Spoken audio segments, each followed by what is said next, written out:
Friends, episode 10 तक की कहानी आपको पिछले एपिसोड में बता चुकी हूँ, जिसका लिंक आपको मेरे वीडियो सेक्शन में मिल जाएगा। पिछले एपिसोड में हमने देखा था कि सैंग अपने पापा को कॉल करने की कोशिश करता है। वह आगे सैंग की पापा की एंट्री होती है। उन्हें देखकर लगता है कि वो साफ सफाई के ज़्यादा ही शौकीन है।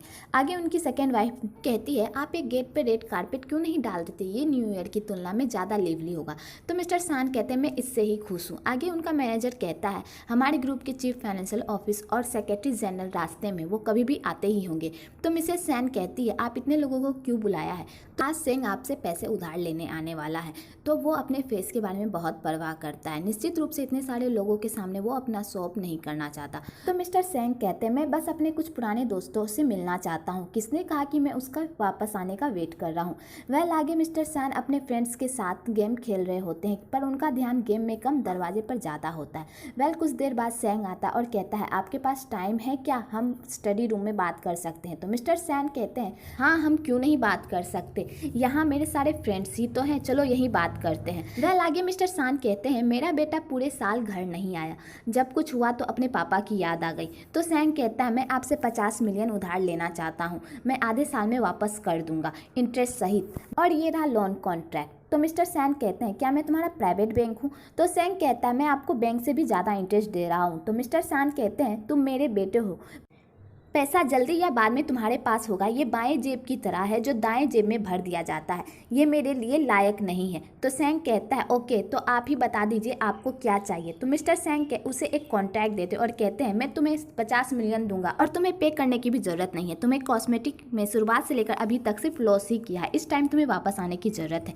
मेरे बिजनेस को संभालने की। सैंग ये सुनकर फाइल फेंक देता और मना कर देता है। तो मिस्टर सैंग उसे बिजनेस के लॉस के बारे में बताते हैं। तो सैंग कहता है, मैं अपना खुद का बिजनेस चलाने के लिए इतना कठिन काम करता हूँ और मेरे पास अपनी वॉइस है, हालांकि मेरी कंपनी बड़ी नहीं है। तो मिस्टर सान कहते हैं, तुम्हारे आसपास अपनी आवाज़ है। तो सैंग चिल्ला कर कहता है, मैं सिर्फ आपके कंट्रोल से बाहर निकलना चाहता हूँ, मुझे अपने लाइफ को कंट्रोल करने की ज़रूरत नहीं है। तो मिस्टर सान कहते हैं, मैं तुम्हें कंट्रोल करता हूँ कि तुम्हारी माँ इतने सालों से तुम्हें कंट्रोल कर रही थी, तुम उसे नहीं दोष देते हो लेकिन अब मुझे दोषी ठहरा रहे हो। तो सैंग कहता है, यदि आप मुझे पैसे देना नहीं चाहते तो मैं चलता हूँ, और जाने लगता है। तो मिस्टर सान कहते हैं, तुम्हें जाने का अलाउ नहीं है, यदि तुम यहाँ से निकलने की हिम्मत करते हो तो कभी वापस मत आना। आगे मिस्टर सान को उसके फ्रेंड समझाने की कोशिश करते हैं, लेकिन मिस्टर सान उल्टा उन्हीं पर भड़क जाते हैं। आगे सैंग ऑफिस में होता है कि वहाँ सेक्रेटरी जियांग आता है और कुछ फाइल्स पर सिग्नेचर करवाता है कि तभी वहाँ मई भी आती है और फाइनेंशियल न्यूज़ लेकर आती है।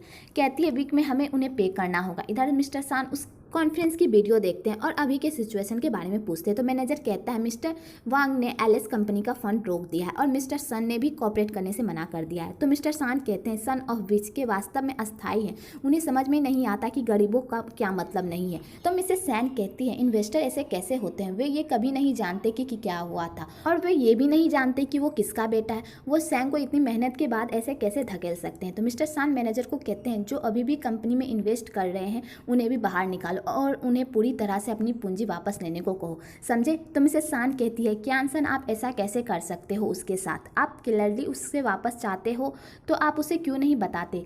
अभी आपने जो किया वो उससे अलग स्थिति में डाल देगा और उसे और परेशानी का सामना करना पड़ेगा। तो मिस्टर सान कहते हैं, अगर मैं उसके साथ ऐसा नहीं करूँगा तो वो घर वापस कैसे आएगा।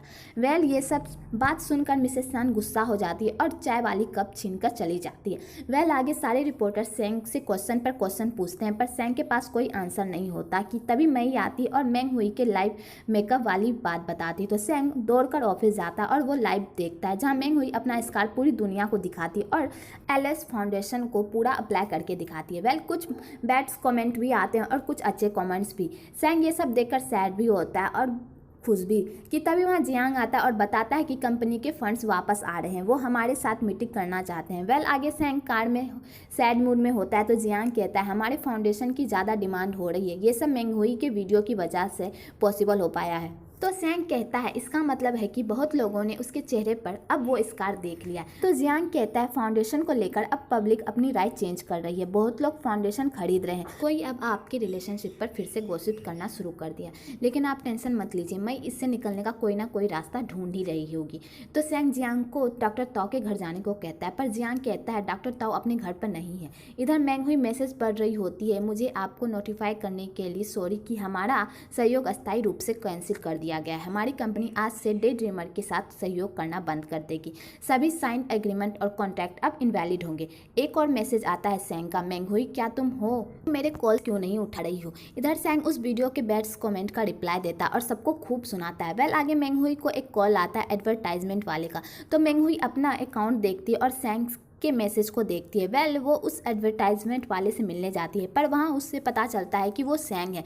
दोनों एक साथ सॉरी बोलते हैं, तो मैंगहुई कहती है मैंने सब कुछ खराब कर दिया, अगर मैंने ऐसा नहीं किया होता तो एलिस के लिए इतनी परेशानी नहीं होती। तो सैंग कहता है तुम्हारी कोई गलती नहीं है, मुझे वहाँ तुम्हें अकेला नहीं छोड़ना चाहिए था, अदरवाइज ये सब नहीं होता। यदि तुम फ्यूचर में अनहैप्पी फील करती हो और तुम अकेले स्टार नहीं देख सकती, मैं तुम्हारे साथ कंपनी करूँगा। वेल आगे मैंगहुई कहती है ये मैं हूँ जो अचानक तुम्हारी लाइफ से टूट गई, और ये तुम हो जो मेरे साथ एक सपने की तरह रहने के लिए मैं वास्तव में तुम्हें अप्रिशिएट करती हूँ, लेकिन मुझे पता है कि ऐसी लड़की है जो तुम्हारी लाइफ में मुझसे ज़्यादा इंपॉर्टेंट है, तुम्हारे लिए मैं सबसे ज़्यादा इंपॉर्टेंट नहीं हूँ। तो सैंग कहता है अब से नहीं, तुम मेरे लिए ज़्यादा इंपॉर्टेंट हो। तो मैंगहुई कहती है सैंग मैं जाग गई हूँ, मुझे पता है कि मैं वो नहीं हूँ। वेल तुमने जो पहले कहा था मैं उससे एग्री करती हूँ, चलो ब्रेकअप कर लेते हैं। तो सैंग कहता है मैं ब्रेकअप नहीं चाहता। वेल यहाँ पे इनका रोमांटिक सीन दिखाया जाता है। नेक्स्ट डे मैंगहुई सैंग के ख्यालों में खोई होती है, तो डॉक्टर ताओ कहती है क्या तुम लोग एक साथ हो, तुम इतनी आसानी से उसे कैसे माफ़ कर सकती हो? तो मैंगहुई कहती है वो मुझे जानबूझकर नहीं छोड़कर गया था, उसके पास रीज़न था, अब उसने कहा है वो अब मुझे कभी नहीं छोड़ेगा। वेल यहाँ पे इन तीनों की क्यूट सी नोकझोंक देखने को मिलती है। वेल आगे जियांग बुक पढ़कर रिलेशनशिप के बारे में जानने की कोशिश करता है कि तभी वहाँ सैंग आता है, तो जियांग उसे कॉफ़ी के लिए पूछता है, तो सैंग कहता है कोई बात नहीं, मुझे पीना होगा तो मैं खुद से ले लूँगा, और चला जाता है। तो जियांग सोचता है मेरे लिए यहाँ कोई काम नहीं है, और डॉक्टर ताओ को बताता है और रात को डिनर पर जाने को कहता है, पर डॉक्टर ताओ मना कर देती है, कहती है आज मेरे स्कूल फ्रेंड्स के साथ डिनर है।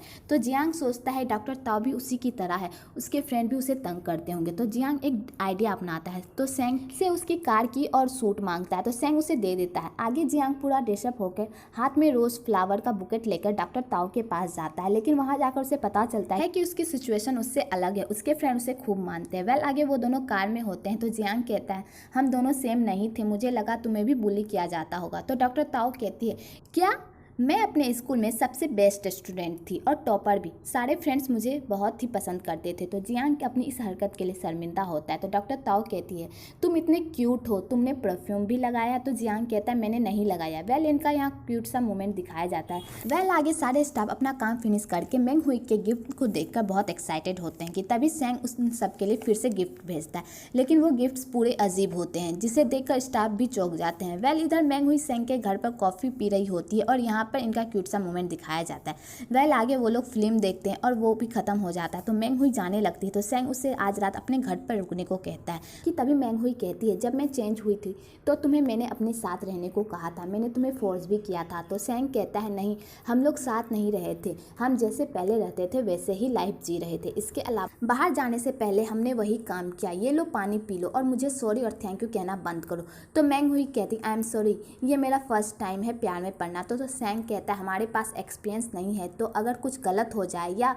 तो प्लीज़ मुझे सजेशन भी देना। वेल आगे सैंग डॉक्टर सुई से मिलता है, तो डॉक्टर सुई कहता है कॉन्ग्रेचुलेसन, आखिर तुमने किसी को ढूंढ ही लिया।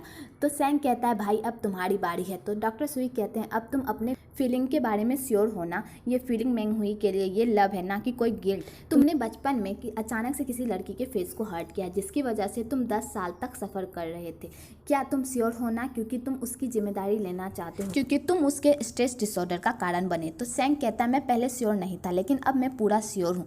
तो डॉक्टर सुई कहता है उस लड़की का क्या? तो सैंग कहता है मैं उससे माफ़ी मांगूंगा और उसका हर्जाना भरूंगा। आगे सैंग कहता है मैंगहुई मेरा वेट कर रही है, मुझे जाना होगा। तो डॉक्टर सुई उसे देखकर बहुत खुश होते हैं और अपने लाइब्रेरी से एक नोट को निकाल कर देख ही रहे होते हैं कि तभी वहाँ वेवई आती है और अपना चेकअप करवाने। तो डॉक्टर सुई कहते हैं आई एम सॉरी मैं बिजी हूँ, आज रात तुम किसी और डॉक्टर से करवा लो। तो वेवई कहती है नहीं, मैं किसी और डॉक्टर पर तुम्हारे जैसा ट्रस्ट नहीं कर सकती। तो डॉक्टर सुई कहते हैं वेवई डोंट वरी, सारे डॉक्टर प्रोफेशनल हैं, सारे के पास लाइसेंस है, और कुर्सी हटाने लगते हैं। इस चक्कर में वेवई गिर जाती है। तो आगे डॉक्टर उसके पैर का ट्रीटमेंट करते हैं। वेल यहाँ पे इनका क्यूट सा मोमेंट दिखाया जाता है। इधर सैंग मीटिंग में जाता है लेकिन मीटिंग में ध्यान लगाने के बजाय मैंगहुई के ख्याल में खोया होता है और स्माइल करता है। सारे स्टाफ उसे देखकर शौक रहते हैं। तो सैंग अपने स्टाफ को और खुद को लव लाइफ में कंपेयर करता है जो बहुत ही फनी होता है, जो आप खुद देखकर समझ गए होंगे। वेल ये सब मैनेजर को सुनकर अच्छा नहीं लगता और वो चली जाती है। वेल आगे सैंग अपने घर पर होता है और खाना खा रहा होता है और मैंगहुई से से वीडियो कॉल पर बात कर रहा होता है कि तभी सैंग के घर पर बेल बजता है, तो वो डोर खोलता है तो वहाँ मैनेजर सुआई होती है। वेल यहीं पर एपिसोड 11 खत्म होता है। अगर आपको ये वीडियो अच्छी लगी हो तो एक लाइक ज़रूर करें और मेरे चैनल को सब्सक्राइब करना ना भूलें।